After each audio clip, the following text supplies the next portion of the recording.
부처 사기 시리즈 11부 인도에서 불교가 망한 이유와 열반의 실체 시작할게. 좀 생각이 있는 불자들이라면 인도에서 생긴 불교가 왜 인도에는 없을까 이런 의문을 갖겠지. 이에 대해 어떤 중은 내우 외한 때문이었다 이렇게 약을 팔거든. 첫째, 내우는 나라 안의 문제인데 그게 뭐냐면 상업이 붕괴했다 그래. 그런데 상업 붕괴한 거하고 불교 망하는 거하고 무슨 상관이 있어? 이걸 자세히 설명해야 하는데 안 하고 넘어가. 둘째, 외환은 나라 밖의 문제잖아. 이슬람의 공격으로 사원들이 파괴되고 승려들이 죽는 피해를 입었다. 지리적 위치상 인도 북부에 주로 위치하고 있던 불교가 가장 먼저 타격을 입었다. 그래. 정리하면 첫째 이유는 이슬람 때문에 상업이 붕괴한 탓이다. 이렇게만 얘기하면서 넘어가고, 둘째 이유는 이슬람 군대의 침략으로 당시 인도의 불교 4대 사찰이 파괴되었다. 그래서 사원에 있던 사람들이 티벳으로 넘어갔고 티벳 불교가 활성화되었다. 이렇게 약을 파는 건데, 한마디로 인도에서 불교가 망한 이유에 불교가 잘못한 것은 하나도 없고 다 이슬람 탓이야. 그런데 내가 봤을 때는 둘 다 아니야. 왜냐하면 첫째 이유, 당시 불교는 귀족과 상인들의 후원에만 의지하고 대중적 기반은 무시하면서 탁발도 다니지 않고 풍요로운 사원 안에서 놀고 먹으면서 나태해졌고, 그러다가 이슬람의 무역로 장악으로 불교를 후원하던 지배층이 몰락하면서 존립 기반을 잃었던 거지, 단지 상업이 붕괴해서 불교가 망한 건 아니야. 둘째 이유, 이슬람의 공격, 이것도 이유가 안 돼. 왜냐하면 지금 인도 인구의 약 80%가 힌두교를 믿어. 이슬람은 14%밖에 안 돼. 그럼 이슬람이 불교만 공격하고 힌두교는 봐준 거야? 이게 말이 안 되잖아. 그리고 그 중이 말하길 자이나교는 불교와 같은 지리적 위치에 있었지만 살아남았다. 그래서 인도 불교를 소멸하게 한 건 불교의 힌두화와 중도주의에 의한 변화 탓도 있었다. 즉 당시 불교는 종교 시장을 주도하지도 따라가지도 못했다. 하지만 부처 당시의 불교는 시장을 주도하고 개척했었다라고 자기 탓도 조금은 해. 하지만 결론부에는 다시 돌아와서 이슬람 탓을 해. 망한 이유의 시발점이 된 게 이슬람이 무역로를 차단하면서 상업이 붕괴되고, 그래서 불교가 힌두교를 따라할 수밖에 없었고 그래서 망했다 이거거든. 자, 이제부터는 내가 인도에서 불교가 망한 진짜 이유를 알려줄게. 두 가지인데, 첫째는 무아의 교리가 힌두교의 진화의 교리에 비해 허접했고 그래서 경쟁력이 없었기 때문이야. 인도 사람들은 부처가 태어나기 전부터 브라만 교에 의해서 진화의 사상을 기본적으로 알고 있어. 그런데 부처가 나타나서 무아 어쩌고 하니까 뭐 새로운 좋은 건가 싶어서 잠깐 관심을 가져봤는데 이게 진화보다 못하다는 것을 안 거지.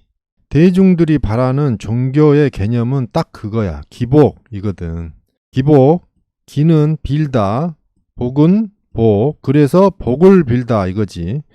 그럼 누구 복을 빌겠어? 내 복이나 내 가족의 복이지. 이게 진화의 교리를 가지고 다수의 신들을 섬기는 힌두교에서는 가능한데 무아의 교리를 가진 불교에서는 이게 불가능해. 아무것도 없다. 무소유, 무집착하고 그렇게 해탈해서 소멸해 사라져 없어져라 이러는데, 이게 현실에서 힘들게 살아야 하고 가족을 지켜야 하는 사람들에게 무슨 매력이 있겠어? 수행을 위주로 했던 원시 종교인 브라만 교에서 불교가 나왔고 힌두교도 그 브라만 교에서 나온 거야. 그러니까 불교와 힌두교는 서로 형제지간이지. 불교는 기원전 약 500년경에 나왔고 힌두교는 기원 후 약 800년경에 나왔거든. 그러니까 불교가 힌두교보다 1000년 이상 형인데도 불구하고 인도에서는 동생한테 져서 망한 거지. 그러니까 무아의 교리는 진화를 이미 알고 있는 인도 사람들한테는 더 이상 안 통한 거야. 그래서 불교는 살 길을 찾아서 진화의 교리를 모르는 순진한 나라들로 진출을 해. 그냥 진출한 게 아니라 힌두교 때문에 망한 아픔을 경험 삼아 힌두교를 베껴서 진출해. 힌두교처럼 기복도 놓고 그래서 부처도 신격화하고 부처 우상도 만들고 거기에 절하고 빌어. 또 부처 혼자만 있으면 없어 보이니까 다신교인 힌두교를 또 베껴서 부처 양 옆에 근본도 없는 보살 2명도 만들어서 앉히고 우리나라에 와서는 아예 산신령을 모시는 산신가까지 따로 만들어. 그러니까 우리 민족의 토착 신앙까지 흡수하면서 딴 데 가지 말고 여기 와서 다 빌어라 이거지. 한마디로 카톡의 문어발 확장처럼 돈 되는 건 다 해. 그런 식으로 주로 동쪽으로 뻗기 시작해서 지금의 일본까지 간 거야.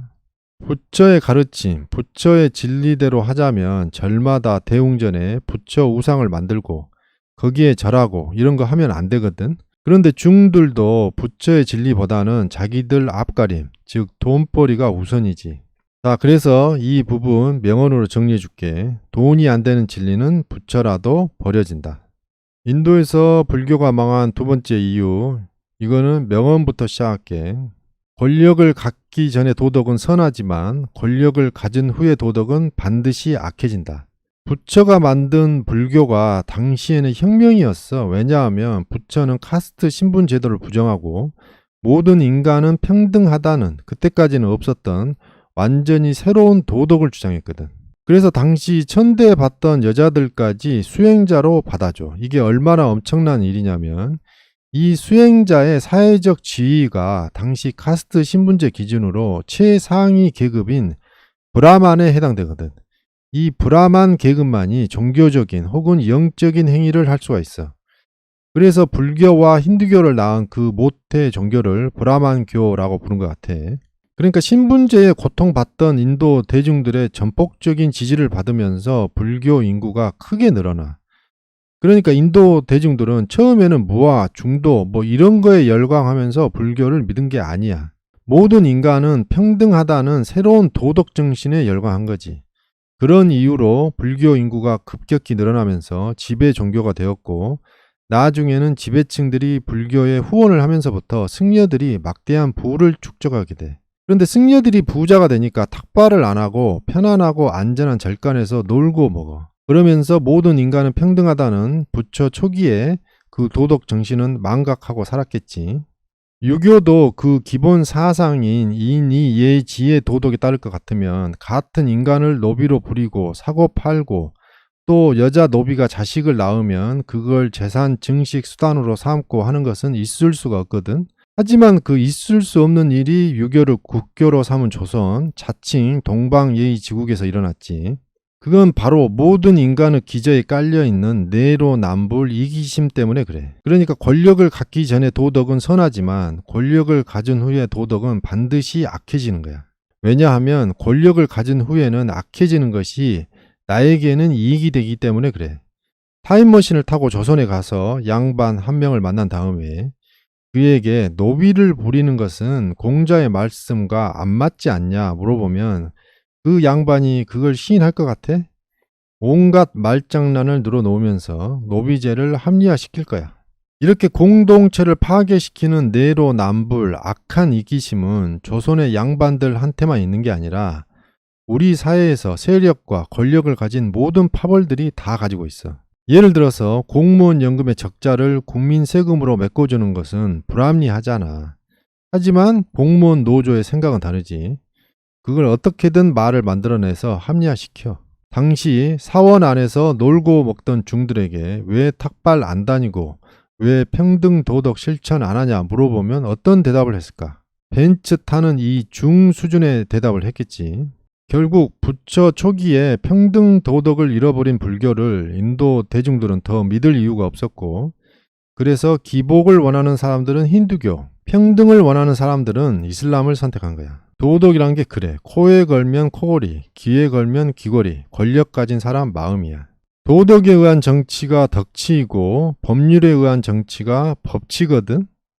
덕치, 법치 영상은 이거 덕치와 법치를 구분하지 못하는 한국인들 여기에서 자세히 설명했으니까 이걸 보면 돼. 권력을 갖기 전에 도덕은 선하지만 권력을 가진 후에 도덕은 반드시 악해진다. 이 말은 지금 시대의 사회와 정치에도 적용되는 중요한 거니까 다시 잘 새겨. 이 명언이 맞다는 것을 증명한 최근의 신생 도덕 단체가 바로 종교조이고 여성가족부야. 자, 열반의 실체 시작할게. 열반에 들다 이 말은 중이 죽었을 때 쓰는 말이거든. 사람이 죽으면 장사를 치르는데 그 방법이 대충 4가지가 있어. 매장, 화장, 수장, 풍장. 이런 장사법들은 각 문화나 각 환경에 따라서 최선의 방법으로 선택되는 거야. 수장을 하면 그 시체를 물고기들이 먹겠지. 물론 마음 아프지. 하지만 옛날에 나무배 타고 다니고 냉장고 없던 시절에는 이게 썩기 때문에 배에 싣고 다닐 수가 없어. 그러니까 수장을 할 수밖에 없는 거고. 또 풍장은 시체를 그냥 들판에 방치하는 거야. 그러면 날짐승들이 와서 먹겠지. 이게 우리 기준으로는 이해가 안 되지만 동토 지방에 사는 유목 민족들은 이렇게 할 수밖에 없어. 왜냐하면 땅이 얼어서 안 파져. 이렇게 특수한 경우를 빼고 대부분의 문화권에서는 매장을 하는데 불교는 그 해탈, 즉 소멸해서 사라져야 하기 때문에 화장을 해. 그래서 열반에 들었다라는 것은 해탈 상태로 죽었고 그 몸은 화장해서 사라졌다, 뭐 이런 뜻이야.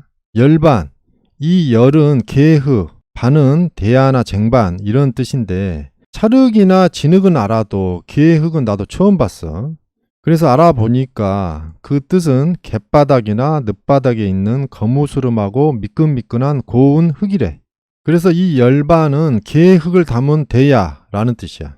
드라마에서 사람 태운 재를 강에 뿌릴 때 보면 하얀색인데 실제로는 베이지색이래. 또 뭐랑 같이 태웠냐에 따라서 색깔이 달라져. 하여튼 하얀색은 절대 아니야. 근데 이 중들은 전문 화장터에서 하는 게 아니라 절 마당에서 나무 쌓아놓고 하거든.